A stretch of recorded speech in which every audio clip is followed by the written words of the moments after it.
사도행전 17장 16절에서 21절까지 같이 읽겠습니다. 자, 준비되었으면 시작. 바울이 아덴에서 그들을 기다리다가 그 성에 우성이 가득한 것을 보고 마음에 격분하여 회당에서는 유대인과 경건한 사람들과 또 장터에서는 날마다 만나는 사람들과 변론하니 어떤 에피쿠로스와 스토아 학자들도 바울과 쟁론할세 어떤 사람이 이르되 이 말쟁이가 무슨 말을 하고자 하느냐 하고 어떤 사람이 이르되 이방신들을 전하는 사람인가 보다 하니 이는 바울이 예수와 부활을 전하기 때문이로라. 그를 붙들어 아레오바고로 가며 말하기를 내가 말하는 이 새로운 가르침이 무엇인지 우리가 알 수 있겠느냐.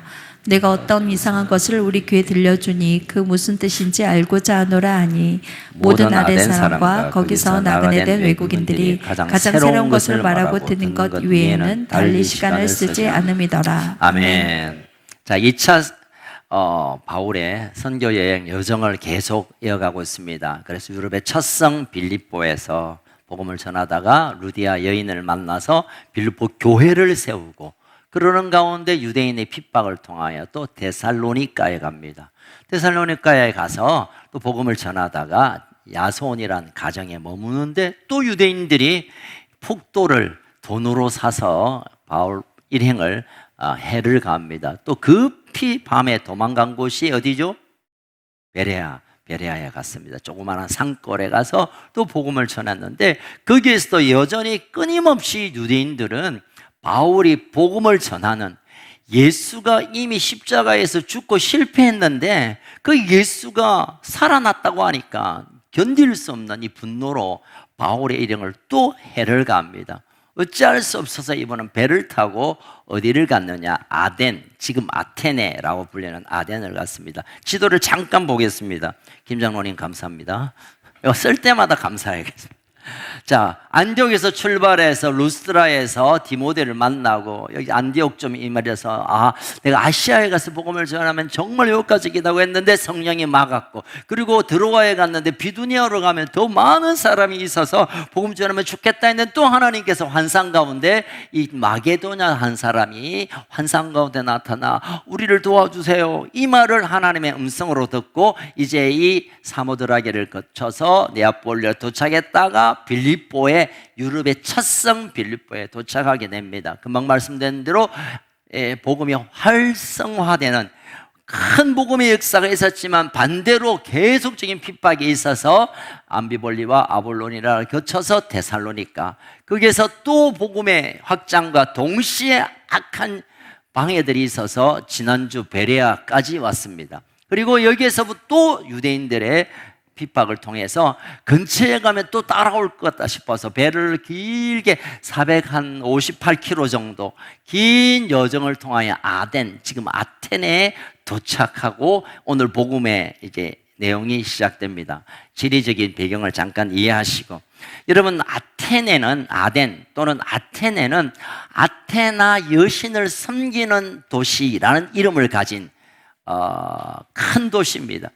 지금도 아테네에 가면 세계적으로 관광지고 또 성지순례의 마지막 그러니까 바울의 여정의 성지순례의 마지막 길이기도 하지만 그곳에서는 세계적인 유물들이 아테네 도시 통째로 이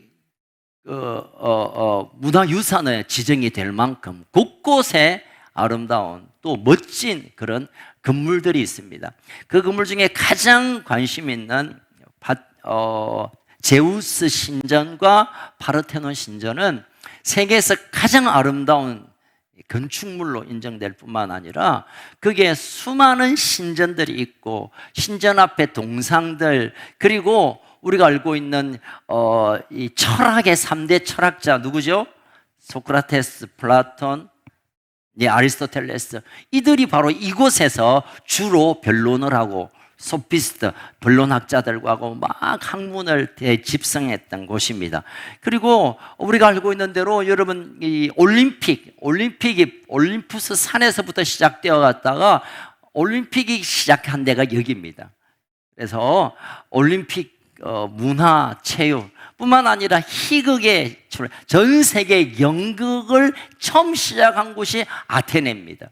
그러니까 문화, 예술, 체육, 철학 또는 건물, 건축학 이 모든 학문에 대해 상당히 수준 높은 그런 아름다운 도시입니다.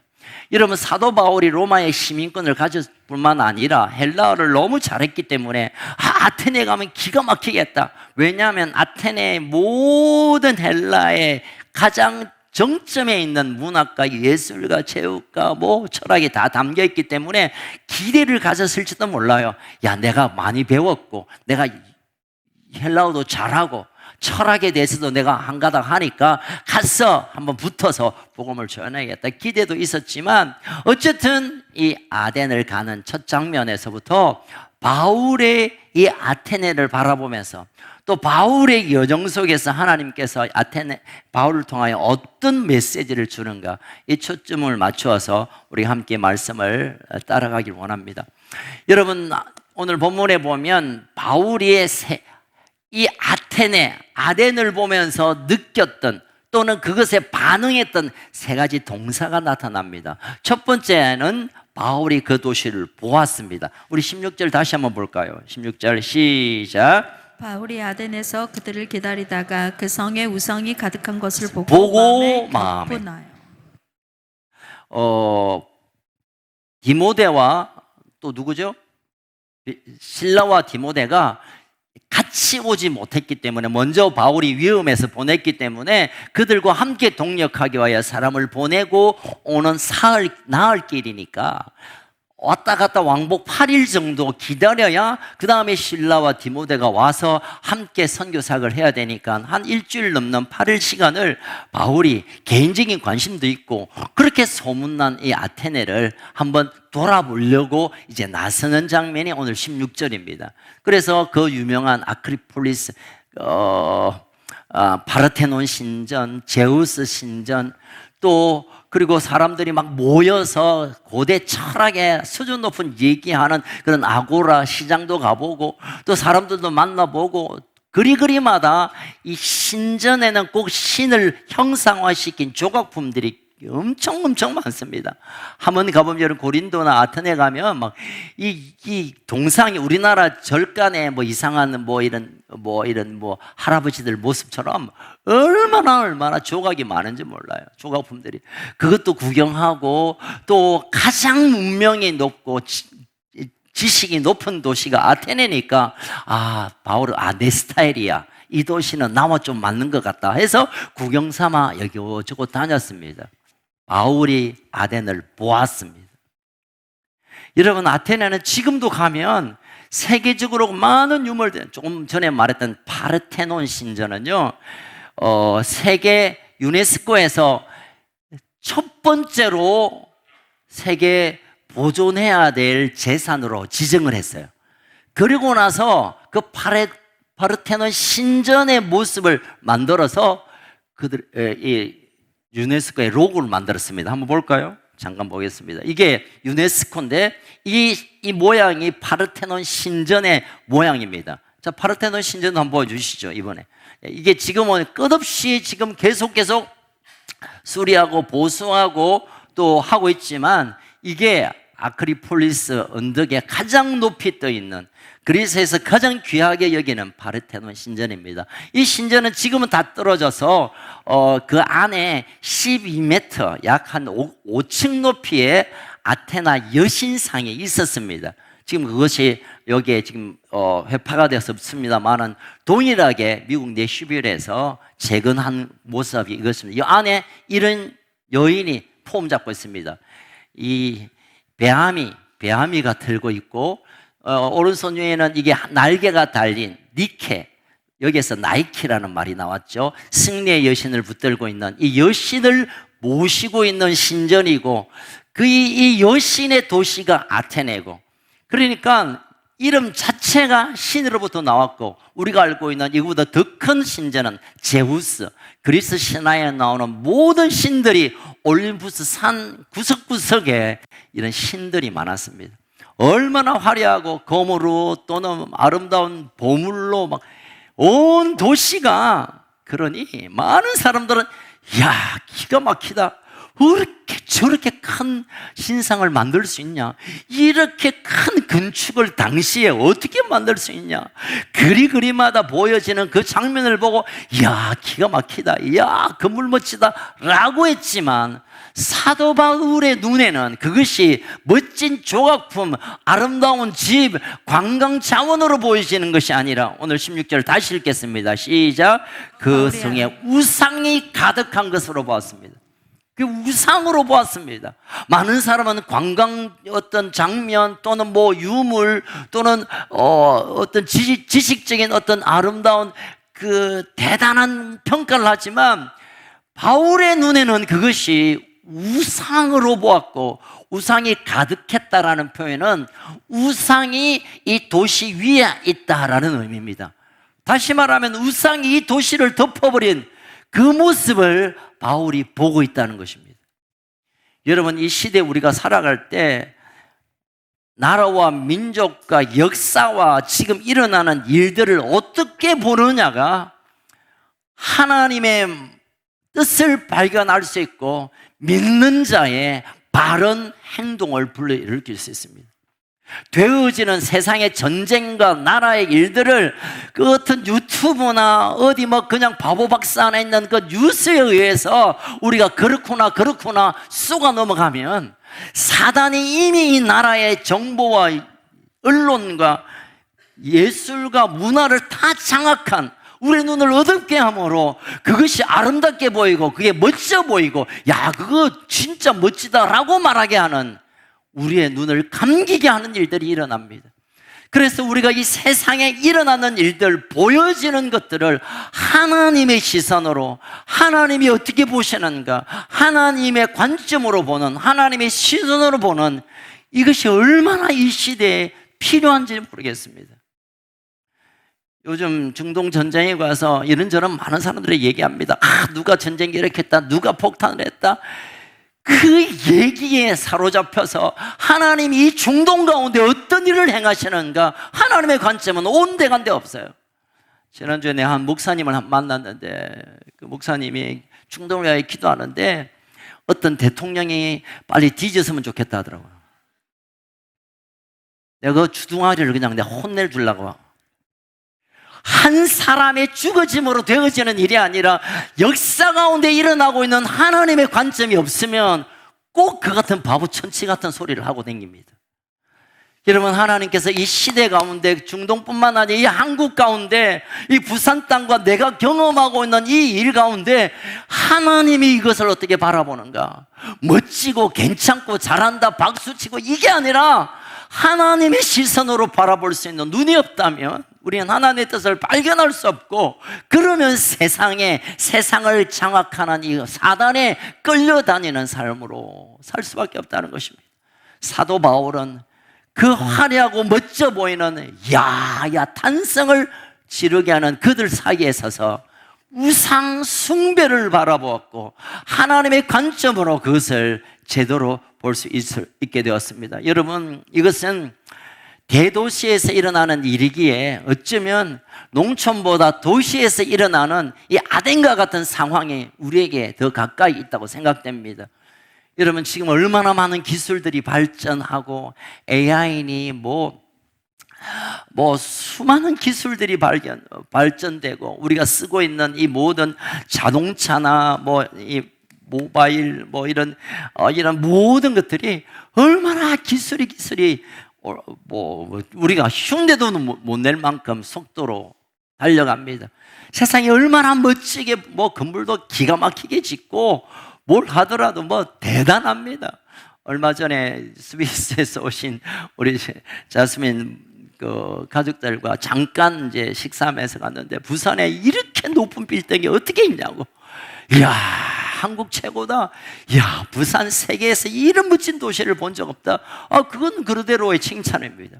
근데 그 속에 살아가는 우리는 이렇게 발전되고 있는, 화려하게 보이는, 멋져 보이는 이것을 어떤 관점으로 봐야 될 것인가?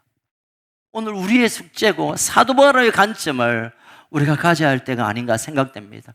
여러분, 세상이 아름답게 또는 기술적으로 발전하면 어쩌면 우리가 뭐 우상숭배라든가 뭐 무속이라든가 또는 뭐 점치고 이런 것들은 점점 멀어질 것 같은데요.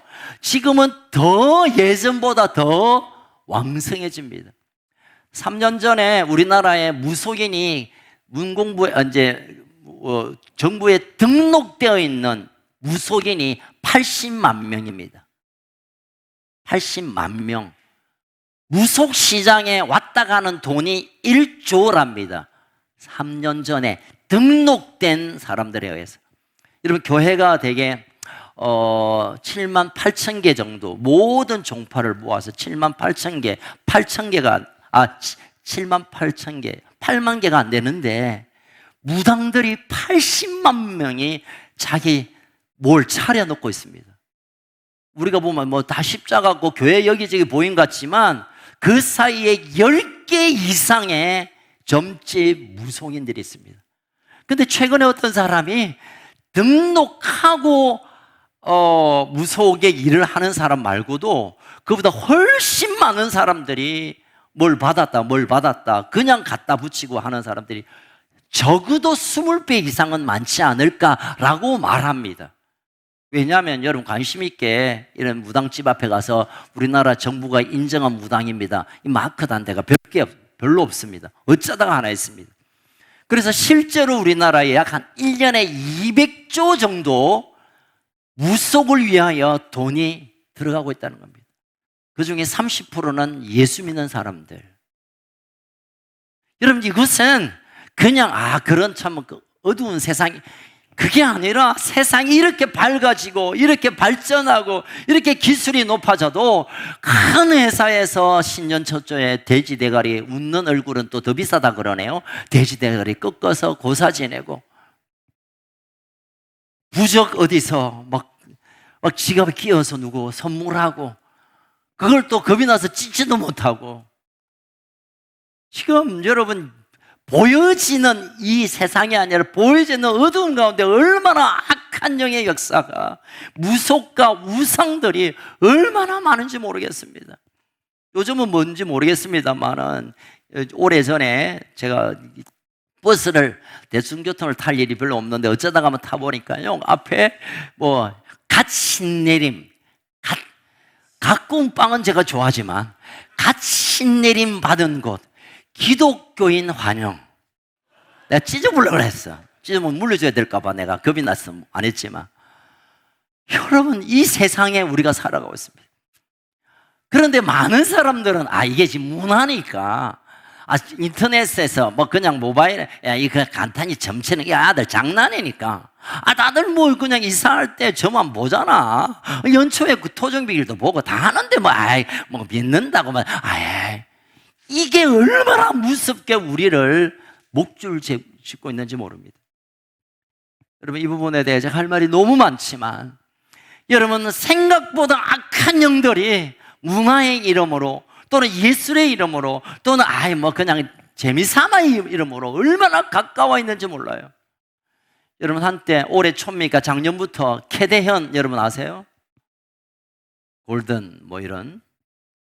그래서 미국에서 만화 영화가 이렇게 오픈됐는데 세계에서 가장 멋진 뭐 상도 받고 그에 부른 노래들이 세계에서 음악 그 프로그램에 1등뿐만 아니라 상을 받는 일이. 그래서 역시 한국의 K-컬처, K-팝이 대단하다 했는데 그 내용이 뭔지 아세요? K-팝 데몬 헌터였습니다. 그러니까 귀신 잡는 얘기가 지금 온 세계에 한국의 옷을 입고 아이들부터 어른들부터 하고 있습니다. 웃는 게 아니라 저는 그 노래가 들을 때마다 머리가 쭈삣쭈삣습니다. 귀신 노래, 또 사자 보이스, 사자의 죽은 자의 모습으로 나타나는 이런 그림들이 문화의 이름으로 얼마나 우리 아이들부터 온 세상을 듣고 있는데 그것도 왜 K컬처야? 저 일본 컬처나 아니면 중국 컬처를 하지 왜? 여러분, 한국이 이 세계적인 K문화, K컬처, K팝 이걸로 세상에서 박수를 받지만 그 박수 받는 내용을 들여다보면 거의 많은 경우들이 악한 주술적인 것, 사탄적인 것, 이런 우상적인 것이 얼마나 많은지 몰라요. 우리가 그것을 하나님의 시선으로 보고 그것을 철저히 우리가 끊어내지 않으면 좋은 게 좋다 하다가 좋은 게 망할 때 함께 망하게 됩니다. 세상 물탈 때 우리 물타버립니다. 여러분, 세상이 그러니까 뭐 적당히 대충 아닙니다. 여러분, 이 우상과 죄에 대해서는 우리가 좀 철저하게 그 선에 서 있어야 합니다. 물론 죄인을 사랑하고 죄인을 용납하고 죄인을 우리가 품어야 되지만, 그렇다고 죄를 품고 죄를 나누고 죄를 인용하면 안 되는 거죠. 죄인에 대해서 우리가 용납하거나 관용하더라도 죄에 대해서는 우리가 피 흘리기까지 그것을 끊어내야 합니다. 정말 요즘 거짓말이 얼마나 온통 많은지. 어떤 분은, 우리나라에서 좀 힘쓰는 분은요, 다 죄 짓잖아, 다 거짓말 하잖아, 다 뭐 정가 다 국민들 다 한둘이 있잖아. 지가 정가 삼범이라서 그런가 몰라도 그런 얘기하면 안 돼. 정말 우리가 죄에 대해서 용납하는 게 아니라 목숨을 걸고 끊어내지 않으면, 죄가 우리 안에 덮으면 더 이상 거룩은 떠나고 하나님은 없고 구원도 없어요. 여러분, 죄 지었지만 용서해 주겠지, 용서는 하지만 그렇다고 죄를 의도적으로 용납하는 것에 대해 우리가 좀 철저히 끊어내지 않으면 우리 인생이 무너집니다. 나라가 무너집니다. 왜 나라가 이렇게 어렵습니까? 다 그냥 오케이, 죄 지어도 오케이, 거짓말해도 오케이, 그 문화니까. 그래서 역사 가운데 그렇게 왕성했던 문화와 제국들이 거짓말과 음란 때문에 다 망해버렸습니다. 지금 우리나라가 그 길을 따르고 있잖아요. 여러분, 우리가 죄에 관해서 그들의 죄를 지적하기보다 먼저 내가 죄에 대해서 정말 철저히 끊어내는 우리의 결단, 그리고 죄에 대해서 우리가 용납하기보다 그것을 하나님 앞에 다루어지기를 우리가 시도하고 또 기도해야 될 줄로 믿습니다. 자, 두 번째로, 영적으로 볼 때, 여러분, 세상적으로는 가장 세상에서 아름다운 도시였지만 아테네가 영적으로 보다는 가장 타락한, 우상이 가득한, 우상이 덮어버린 도심을 보았고, 그 다음에 사도 바울이 경험했던 것이 있습니다. 다시 16절 시작. 아덴에서 그들을 기다리다가 그 성에 우상이 가득한 것을 보고 마음에 격분했습니다. 격분. 마음이 안 됐다, 우짜겠노, 죄 지으면 안 되는데, 이러지 않고 막 견딜 수 없는 분노가 일어났습니다. 이것이 저는 거룩한 분노라고 생각합니다. 하나님께서 이 세상을 아름답게 창조하셨는데 자기의 영광과 자기의 만족과 자기의 쾌락을 위하여 그렇게 살아가는 인생을 바라보면서 견딜 수 없는 분노가 있었습니다. 격분. 이 격분이 파록시노라는 말인데, 이 파록시노에서 나온 말이 의학적으로 파록시노시즘이란 말인데, 이 말은 발작이라는 의미입니다. 의학에서 발작으로 말할 때 프락시스즘 합니다. 견딜 수 없는, 발작하듯이 이 악한 우상 숭배들 앞에서, 이 악한 세상 앞에서 사람들은 다 좋다고 박수치고, 야, 그림 멋지다, 야, 저 동상이 어떻게 저렇게 정교하게 만들어졌나, 야, 이 엄청난 건축을 어떻게 했나 라고 환호를 보냈지만, 사도 바울은 이것은 우상 숭배며 이것이 하나님께 드려져야 될 것을 왜 우상 앞에 내냐고 견딜 수 없는 분노함이 일어났습니다. 프록시시나라는 이 말은 구약에도 나타납니다. 하나님의 사람 모세가 시내산에 가서 하나님 앞에 엎드려 하나님으로부터 그 귀한 생명의 말씀 십계명을 받는데, 저 밑에 우상 금송아지를 세워놓고 이 금송아지가 우리를 이끄셨다고 하는 그 일에 하나님의 분노, 격정적인 분노가 일어났을 때 이 분노라는 말을 동일하게 쓰고 있습니다. 또 북이스라엘 사람들이 사마리아에서 제사를 지낼 때 이스라엘 예루살렘을 못 가니까 사마리아에서 제단을 쌓아놓고 송아지 앞에 또 절하는 걸 하나님이 견디지 못했다라고 표현하고 있습니다. 또 예수님이 이제 마지막 십자가를 지는 첫날 입성하셔서 성전에 갔는데 하나님의 집, 기도의 집이 온통 장사치로 엉망이 되는 것을 상을 엎어버리면서 이 독사의 그 분노를 오늘 본문에 말하는 파록시스노라고 표현하고 있습니다. 여러분, 하나님의 불이 하나님이 보실 때 이것은 우상이며 하나님 보실 때 이것은 거룩하지 않는 것이라고 할 때 그냥 정의로 끝나는 게 아니라 그 하나님 마음이 부어져서 견딜 수 없는 마음이 있어야 합니다. 괴로워서 참을 수 없는 마음. 여러분, 한 번씩 새벽기도 할 때 보면 제가 앞에 앉는데 저 뒤에서 견딜 수 없는 아픔으로 기도하는 분들이 많이 계세요. 하나님 언제까지입니까? 저 남편, 하나님 저 자식 언제까지입니까? 하나님 다리 몽새를 불러서라도 주의 앞에 오게 하십시오. 얼마나 화가 났으면, 이 거룩한, 화가 나서 때려 죽이겠다는 게 아니라 얼마나 거룩한 분노가 일어났으면 그냥 중보하고 정말 그렇게 잘 되게 하려는 기도가 아니라 하나님이여 이 사람들을 하나님 제발 좀 정신 차리게 해주십시오라는 거룩한 분노가 터져나와 이런 기도를 한다고 저는 그런 생각이 듭니다. 여러분, 하나님의 분노가 때때로 우리에게 좀 있어야 합니다. 아이고 성내지 말고 착하게 살아야지. 세상에서 말하는 겁니다. 불의 앞에, 우상 앞에, 거룩하지 않는 앞에, 하나님을 만으로 여기는 건 앞에 아이고 뭐 됐다 막 종기수자 좋은 게 아닌데 왜 좋은 거라고 말아요?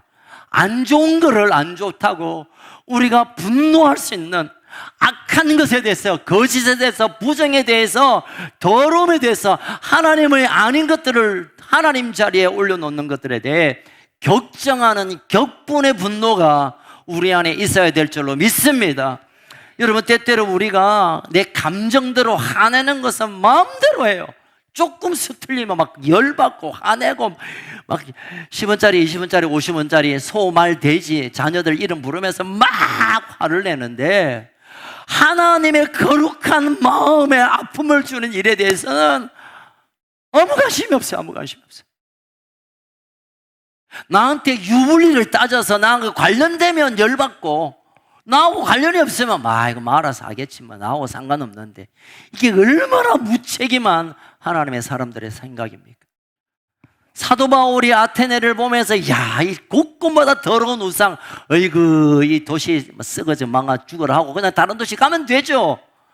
그러나 하나님의 마음으로 볼 때 이 도시의 우상이, 이 도시의 악함이, 여러분 당시에 신전에서 제사 드릴 때는 대개의 경우 거의 모든 제사는 남신과 여신, 아테나 여신 제우스 남신이 있는 것처럼 인간들이 남신 여신이라고 만들어 놓고 신들이 기분이 좋아야 제우스가 비를 내려서 이 땅에 그 농사가 잘 돼야 되니까 언제 기분 좋냐? 지 생각으로 섹스할 때 기분이 좋겠구나. 그래서 사제들이 여자들 한 번도 남자를 만나지 못한 아이들, 소녀들을 그 제단 위에 단체로 올려보내고 사제들이 단체로 그 나쁜 짓을 하면 남신이든 여신이든 막 흥분이 돼가 우리도 그러면 그냥 뭐 한번 하자. 그래서 남신과 여신이 우째 돼가지고 내려오는 게 비라고, 이런 말도 안 되는 얘기를 당시에는 그냥 진리처럼 믿었습니다. 그러니 그냥 이신 제사 드리는 날이 어제면 내일 모레는 이신 저신 잡신 고무신 떨어진 신 온갖 신들이 많을 텐데 가는 곳마다 그걸 보니까 그냥 아테네 사는 사람들은 그냥 남녀들이 막 혼잡하게 하는 거 그거 그럴 수 있지 이렇게 돼버렸어요. 고린도 교회, 이제 다음 주 고린도 교회인데요, 고린도 교회가 그랬습니다. 아니 다 하는 건데 저 바로 저 길거리에서 하고 있잖아. 흉내내는 그거 가지고 그래서 하지 마라. 그냥 세상에 이런데 세상에 그런 모습을 보았던 바울은 견딜 수가 없었습니다. 이걸 어떻게 하나. 그래서 그는 결정했습니다. 17절 읽겠습니다. 17절 시작. 회당에서는 유대인과 경건한 사람들과 또 장터에서는 날마다 만나는 사람들과 변론하네. 여기 잠깐, 변론한다는 것은 말싸움한다는 게 아니라 하나님의 말씀을 전하는, 회당, 시나고게, 유대인들이 모이는 공동체입니다. 거기서는 말씀을 읽는데 예배를 드리는데 구약에 갇혀서 메시아로 오신 주님을 인정하지 못하니까 그들에게 생명의 주로 오신 예수님을 변론하고 전하고, 회당에서는 또 여기서 시장은 아고라라는 곳인데, 이 시장은 그냥 물건만 파는 데 아니라 그 옆에는 넓은 뜰이 있으면 거기서는 그때 당시 시사에 관한 얘기도 하고 또 선거운동도 하기도 하고 때로는 거기서 재판도 하고 사람들이 변론하는 데가 그 시장 옆에 있었습니다. 우리나라는 시장 옆에 뭐가 있습니까? 멸치국수가 있지만 여러분 거기는 이 넓은 터가 있어서 거기서 막 당시에 일어나는 얘기를 막 이런 얘기하면 나는 아니라고 생각해, 아니야 맞아 이러면 또 좀 배운 사람이 야 가만히 있어봐, 내가 알기로는 뭐 이렇게 뭐 이런 얘기들이 오는 것이 아고라입니다. 아고라.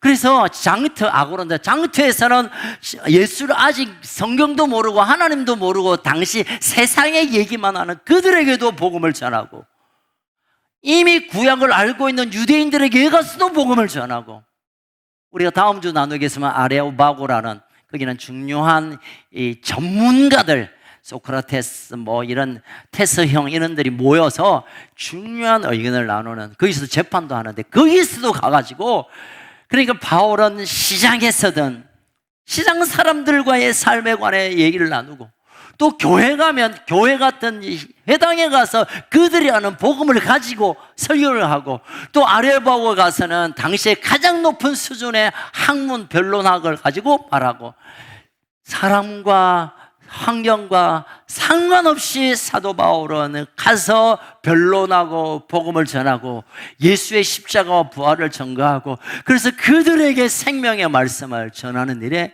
삶을 들였다라고 오늘 본문이 말하고 있는 것입니다. 여러분, 오늘 18절에 보면 당시에 이 아테네를 중심으로 해서 그리스는 소크라테스나 또는 아리스토텔레스나 플라톤 같은 이런 세계적인 철학자들이 크게 두 종류로 나누는데, 그 두 종류의 사람을 18절에서 이렇게 말합니다. 18절을 같이 읽겠습니다. 시작. 어떤 에피쿠로스와 스토아 철학자들도 바울과 바울과争論했으되 어떤 사람이 이르되 이 말쟁이가 무슨 말을 하고자 하느냐고, 또 어떤 사람은 이르되 이방 신들을 전하는 사람인가 보다 하니 이는 바울이 예수와 부활을 전하기 때문이다. 예수의 죽음과 부활을 전하니까 크게 당시에 두 학파가 있었습니다. 첫 번째는 에피쿠로스 학파인데, 이건 뭐냐면 쾌락주의라고 말합니다. 인생에 뭐 있어? 먹고 즐기고 살면 그만이야. 무신론자입니다. 신은 없어. 그냥 벌어서 먹고 즐기고 쾌락, 그냥 인생이 짱이지 라고 여기는 대단한 학파가 있었고, 그 다음에 스토아 학파는 다신론주의자입니다. 모든 게 신이다. 나도 신이고 니도 신이고 산도 신이고 지나가는 개도 신이다. 신인데 그 어떤 진리 가운데 주어지는 어떤 깨달음을 가장 소중히 여기는, 그래서 스토아학파에서 철학자들이 많이 나오게 되죠. 그러니까 서로 만나면 싸웁니다. 야, 뭐 고민해가지고, 에피쿠로스 학파들은, 스토아학파들 모여가지고, 인생이란 뭐냐? 죽임이란 뭐라고, 실댐 소리 하고 있어. 막 가서 막 여자나 만나서 하루 즐기고 그냥 땡해. 그게 인생이야. 라고 하는 사람이고, 스토아학파자는 뭐, 저 짐승 같은 인간들. 저것들이 뭘 배웠다고? 뭘 저 개같이 사냐? 그 짐승같이 사는 인생. 서로 막 싸워서. 그러니까 그 가운데 있던 바울은 에피쿠로스 학파자는 그들이 버림받은 인생 아니니까 그들에게 그들에 맞는 말씀을 전하고, 또 스토아 학파에는 그들의 논리를 가지고 복음을 전하는, 그래서 사나 죽어나 예수와 부활을 장터에서나 유대인들이 모이는 회당에서나 이 똑똑한 에피쿠로스 학파들이나 스토아 할 것 없이 그들의 맞는 상황과 맞는 환경을 통하여 예수와 부활을 전하는 바울의 모습을 우린 여기서 보게 됩니다. 여러분, 우리가 선교 전도라고 말할 때 되게 좀 멋져 보이는 사람, 또 어떤 신앙을 찾는 사람에 대해 우리가 관심을 가집니다. 그러나 하나님의 복음은, 예수와 부활의 소식은 누구에게든지 생명을 주는 하나님의 진리의 말씀임을 믿으시길 주의 이름으로 축원합니다. 배운 사람은 학문을 말하는 게 아니라, 못 배운 사람은 막 사는 얘기 아니라, 그들에게도 예수가 필요하고, 그들에게도 예수가 필요하고, 그들도 부활의 영광을 경험해야 되고, 잘 똑똑한 그들에게도 부활의 영광이 필요하기에 바울은 만나는 사람마다 장소를 가리지 않고 또는 사람들을 가리지 않고 예수의 복음을, 예수의 부활을 증거했다는 것입니다. 사랑하는 가족 여러분, 지금도 우리 안에는 많은 각층의 사람들이 있습니다. 박사학위를 가지고 아주 지가 수준 높다고 아주 착각하는 인간들이 있고, 난 아무것도 몰라 그냥 막 오주 소주병으로 내 인생을 살겠다는 사람도 있고, 그러나 그 누구도 버릴 수 없이 우리가 만나는 사람마다 그들의 자리에 가서 그들이 원하는 삶을 예수의 복음과 부활을 증거함으로 살아가는 그들이 바로 예수 믿는 자입니다. 예전에는 일단 교회 오라고 이게 전도였는데, 사실은 그건 전도가 아닙니다. 교회 선전이지. 이제는 그들의 있는 자리에 가서 조작거리, 시장, 아고라에 가서 그들에게 복음을 전하고, 아파트 앞에서 사는 그들에게, 경로당에 그들에게, 전문직인 사무실에, 연구소에 어디든 복음을 들고 가서 그들과 만나 예수와 부활을 증거하는 것, 그래야 이 시대에 하나님의 나라를 확장시키는 하나님의 기적이 나타나게 될 줄로 믿습니다. 우리가 언제까지 교회 잘 지어놨으니까 뭐 관심 있으면 오십시오, 그런다고 누가 옵니까? 지금 바울이 전하고 있는 예수의 부활을 전했을 때 에피쿠르스 학파들이나 아니면 스토아학파 아니면 좀 유명한 사람들이 좀 듣도 못한 얘기인데 좀 무슨 소리야? 좀 뭐 신얘기야? 또 새로운 신얘기야? 이런 정말 무식한 얘기를 생각을 가졌습니다. 그러나 바울은 그와 상관없이 그들을 개인적으로 만나고 그들의 자리에 가고 그들과 함께 눈높이에 맞춰 예수의 부활을 증거하는 이 놀라운 사역들이 이제 점점 이 지중해를 통해 유럽 가운데 복음이 증거되는 일에 쓰임받고 있다는 것을 보게 됩니다. 할렐루야. 이제 말씀을 마무리하겠습니다. 뒤에 아레바우가 얘기는 다음 주 하기로 하겠습니다. 여러분, 하나님께서 우리를 이끄실 때 때때로 환경 좋은 데로 이끄실 때가 있습니다. 멋진 곳이, 또 우리가 부름을 받는 데도 있습니다. 또는 베레아처럼 산골도 있습니다. 어디든 하나님이 나를 그곳에 세워주셨다면 그곳에서 하나님의 나라 복음을 증거하기 위한 하나님의 목적이 있음을 믿으시길 주의 이름으로 축원합니다. 명장동이든 아니면 뭐 양산이든 아니면 시내든 뭐 해운대든 상관없이 하나님이 보내신 곳에 내가 서 있다는 것을 꼭 기억하길 주의 이름으로 축원합니다. 두 번째로, 우리가 하나님이 쓰신 이 세상을 보아야 됩니다. 제가 사실은 한 두어 달 전부터 새로운, 참 나누기 죄송합니다만 불면증이 또 왔어요. 네. 잠을 제가 이루지 못합니다. 그래서 뭐 멜라토닌도 먹고 또 뭐도 먹고 하는데 잠을 잘 이루지 못하는 이유가 제 마음에 뭔가 좀 정서에 문제가 있는 것 같아요. 이제 사춘기가 왔는지 마음이 막 동당동당하고 막 잠이 안 자고 밤에 쏘다니고, 그 이유 중에 하나는 이 시대를 바라볼 때 제가 잠을 멀쩡했습니다. 다들 좋다, 괜찮다, 좋아질 거다 하지만 신앙적으로 우리의 삶의 영역으로 본다면 점점 위기 가운데 가고 있습니다. 제가 무슨 정치 얘기하는 게 아니라 그것은 성경의 얘기입니다. 성경의 얘기. 하나님의 성경은 주님 오실 때까지 우리의 삶이 그리 녹록지 않을 것이고, 그래서 믿음으로 준비하고 하나님의 관점으로 이 세상을 바라보라고 하고 있습니다. 그렇다면 정말 힘든 시기를 우리가 지금 가고 있습니다. 아이고, 난 모르겠고 나는 뭐 먹고 사니까 괜찮아. 아니요, 여러분. 우리는 이 나라의 제사장으로, 이 민족의 제사장으로 우리를 불러주셨기에 우리가 그냥 그렇게 내 행편만 생각하면 안 되는 것이죠.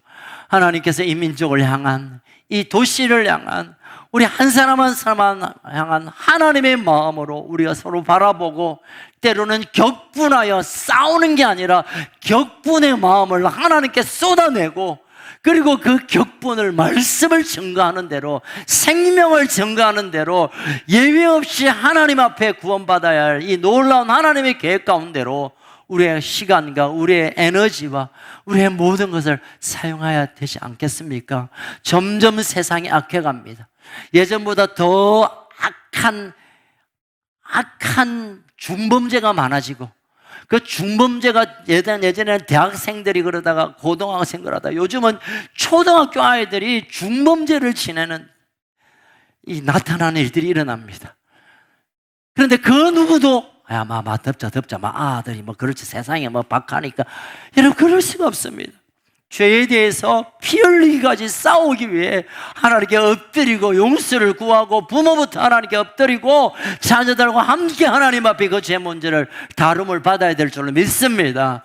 유일하게 살 길은 우리가 거룩을 유지하고 예수의 부활의 생명을 우리가 붙들고 사는 길임을, 이 화려한 세상 가운데, 이 멋진 세상 가운데, 이 재미난 세상 가운데 예수의 부활과 생명과 거룩을 끝까지 붙드는 하나님의 사람, 마지막 시대 하나님의 나라를 세우는 사로 우리가 살아가기를 주의 이름으로 축원합니다.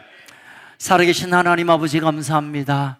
오늘 사도 바울이 당시에 가장 문명의 도시, 지혜의 도시, 화려한 도시, 사람들이 탄성을 보내는 아름다운 도시 아테네에 가서 사람들이 보는 관점이 아니라 하나님의 마음으로 볼 때 견딜 수 없는 아픔이 있었고, 이 아픔을 하나님께 기도하며 생명을 던지는 일에 그 삶을 드렸는 것을 오늘 보게 됩니다. 하나님, 이 땅이 어려워가면서 점점 점집은 늘어가고 있고, 점점 엉뚱한 것을 추구하고 있고, 점점 이 세상이 이 부정과 거짓과 음란으로 덮어져 가고 있습니다. 주님, 어찌해야 합니까? 우리가 거룩함으로 준비되어서 이 거룩한 하나님의 나라의 복음을, 예수와 부활의 생명의 복음을 증거하는 일에 우리의 삶이 드려지게 하여 주시옵소서. 하나님, 우리의 눈을 열어 이 민족의 어둠과 이 도시의 악함을 보게 하시고, 그리고 하나님 앞에 긍휼을 구하며 하나님 불쌍히 여겨주시기를 원하며, 그 거룩한 분노를 하나님의 복음을 들고 나아가는 하나님의 종들 되게 하여 주옵소서. 권력 앞에 아부하고 우상과 거짓 앞에 절하는 이 시대 가운데 진리와 생명을 전하는, 하나님의 생명을 전하는 하나님의 사람들로 우리를 사용하여 주시옵소서. 담대히 전할 수 있는 지혜와 능력을 부어주시고, 그리하여 이 나라와 이 도시가 주께 돌아오는 하나님의 그 영광의 아름다운, 하나님의 본래 세우신 아름다운 땅으로 돌아오는 역사가 있게 하여 주시옵소서. 이 시간 성령님, 우리의 마음을 만져주셔서 하나님의 시선으로 이 세상을 보게 하여 주십시오. 나로서는 어찌할 수 없고, 내가 뭘 한다고 해도 그게 아무 의미가 없다 하지만, 그럼에도 불구하고 이 거룩한 분노를 가지고 그 영혼을 싸우기 위하여 이 분노를 쓰는 것이 아니라 생명을 구원하는 일에 이 거룩한 분노를 쏟아드리게 하여 주옵소서. 하나님, 이 나라와 이 도시가 주께 돌아오게 하십시오. 점점 침륜해가는 이 땅과 이 도시를 주님 온전한 하나님의 나라로 다시 회복시켜 주시옵소서. 그 일에 우리를 사용하여 주옵소서. 바울과 실라와 디모데와 많은 하나님의 종들을 사용하신 것처럼 하나님, 우리를 사용하여 주옵소서. 우리를 불러 주시옵소서.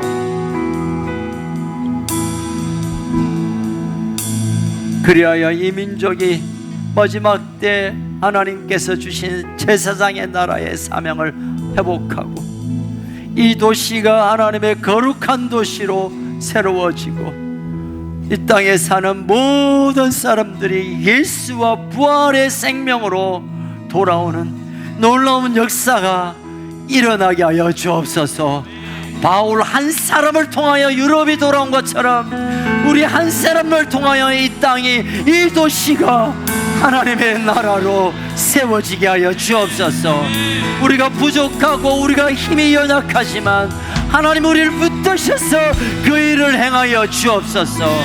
우리가 사는 곳곳마다, 우리가 만나는 사람들마다, 시장이든 교회든 아니면 그 어떤 곳이든 그들에게 예수와 부활을 전가하는 삶으로 살아드리게 하여 주옵소서. 주님, 오늘 이 거룩한 마음을 부어주시고 이 거룩한 분노가 쌓이게 하시고 그 분노를 거룩한 생명 구함으로 드려지게 하여 주시옵소서.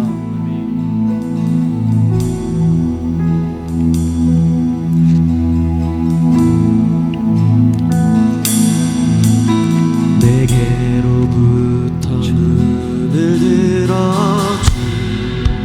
주기 시작. 우리 다같이 일어나서 우리의 고백으로 이 찬양을 드립시다. 이를 보겠네. 내 작은 마음, 내 작은 마음 돌이키사 하늘에 꿈꾸게 하네. 주님을 다시 한번 내게로부터 눈을 들어 주를 보기 시작할 때 주의 의를 보겠네. 내 작은 마음을, 내 작은 마음 돌이키사 꿈꾸게 하네. 주님을 볼 때, 주님을 볼 때 모든 시선을 주님께 드리고 살아계신 하나님을 느낄 때 세상은 주의 나라가 되고 하나님이 일하기 시작하네. 생명이 변화시켜 나를 변화시켜 모든 두려움 사라질 때 주의 일을 보겠네. 황폐한 땅 가운데서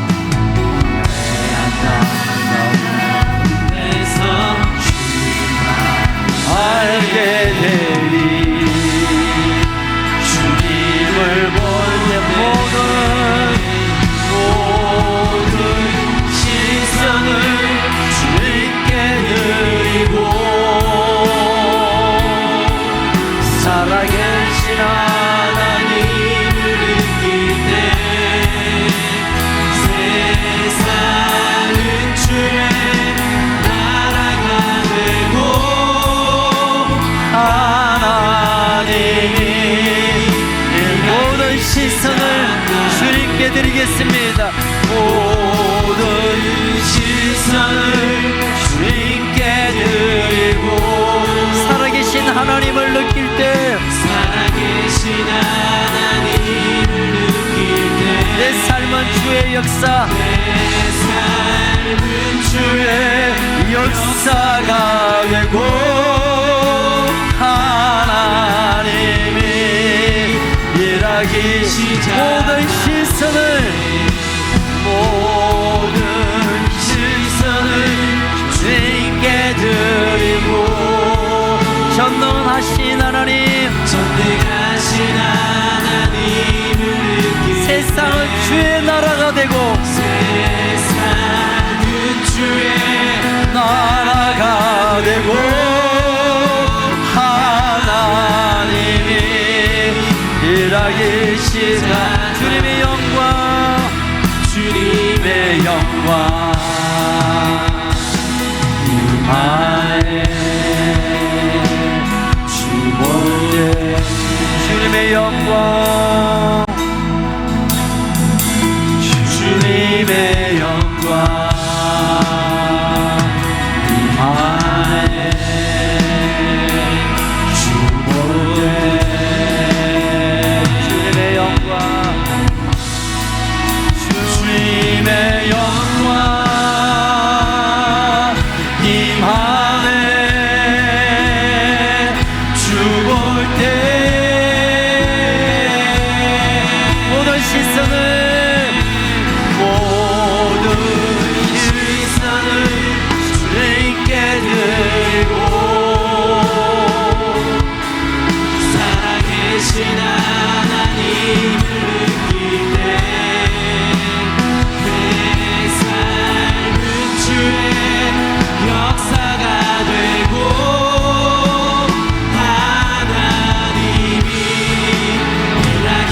함께 기도하겠습니다.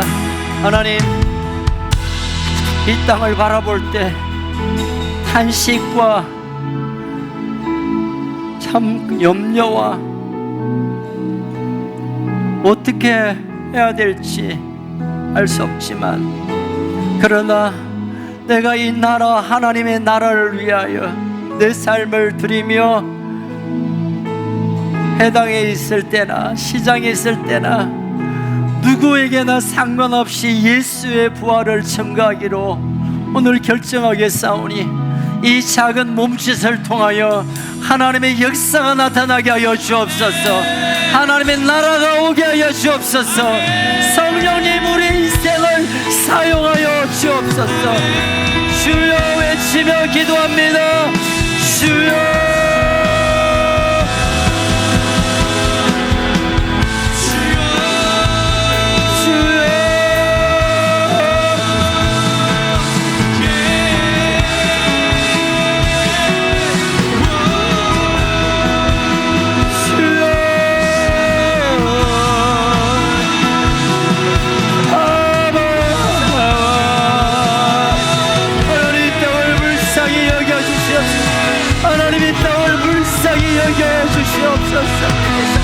아버지여, 긍휼로 이 땅을 주시옵소서. 예수의 이름과 부활의 소망을 이 백성 가운데 허락하여 주옵소서.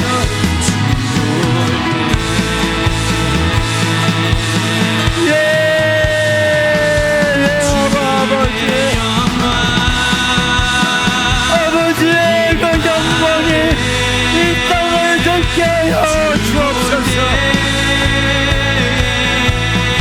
예수의 이름과 그 영광의 부활을 이 민족 가운데 선포되게 하여 주옵소서. 온갖 부정과 거짓이 떠나가고 진리와 평안이 이 땅에 무너지게 하여 주옵소서.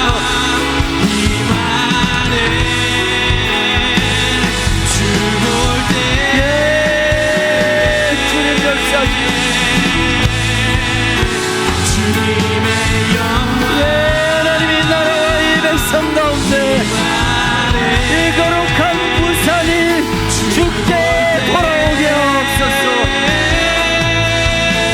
부산을 회파하고 부활하신 주님을 만날 수 있도록 이 도시를 회복시켜 주옵소서.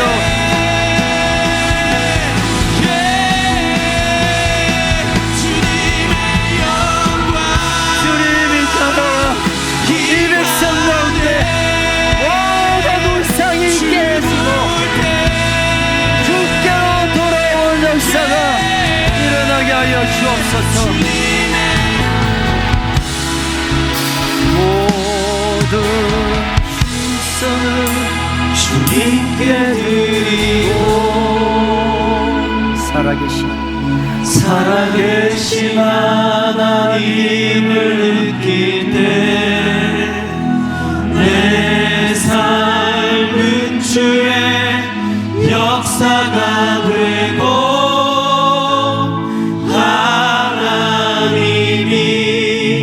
일하기 시작. 모든 시선을 주님께 드리고 살아계신 하나님을 느낄 때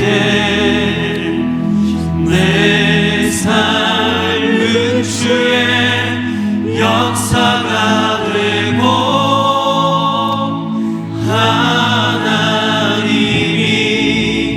일하기 시작하네.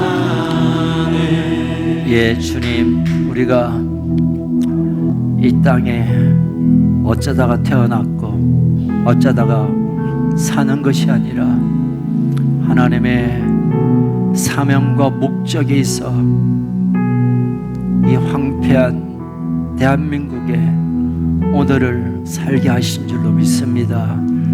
이제 우리가 이 나라와 백성과 열방을 향해 우상의 숭배를 격분하며 생명의 복음 부활의 주님을 들고 장소와 때와 그 어떤 것과 예외 없이 담대히 증거하는 이 땅의 제사장의 사명을 감당하게 하여 주옵소서.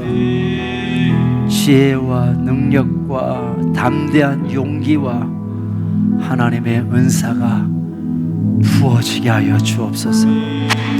이번 한 주간도 우리의 삶의 터전 가운데 하나님이 왕 되시며 하나님만 높임 받으시기를 예배하며 이 한 주간을 살게 하시고 우상 앞에 격분하여 복음을 들고 나아가는 하나님의 종의 사명을 감당케 하여 주옵소서. 지금은 우리의 삶의 이유와 목적이 되신 주 예수 그리스도의 그 크신 은혜와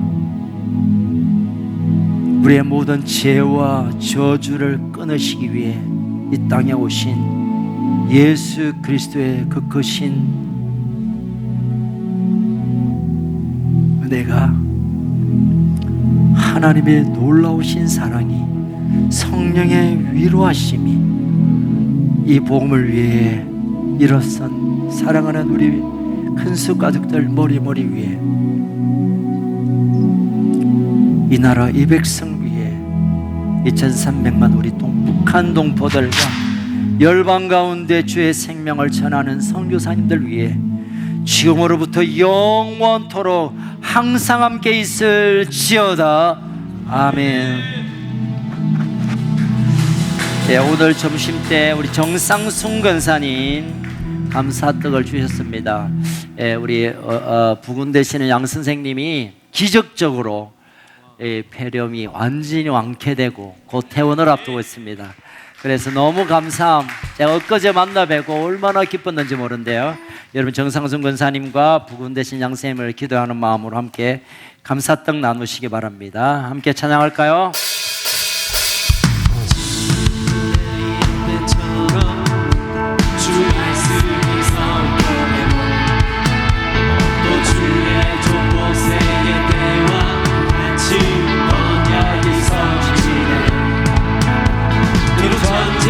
기근과 비판 환난 날이 다가와도 우리는 강야에 외치는 소리 주의 길 오라 주님 구름 타시고 나팔 불 때에 다시 오시네 외치세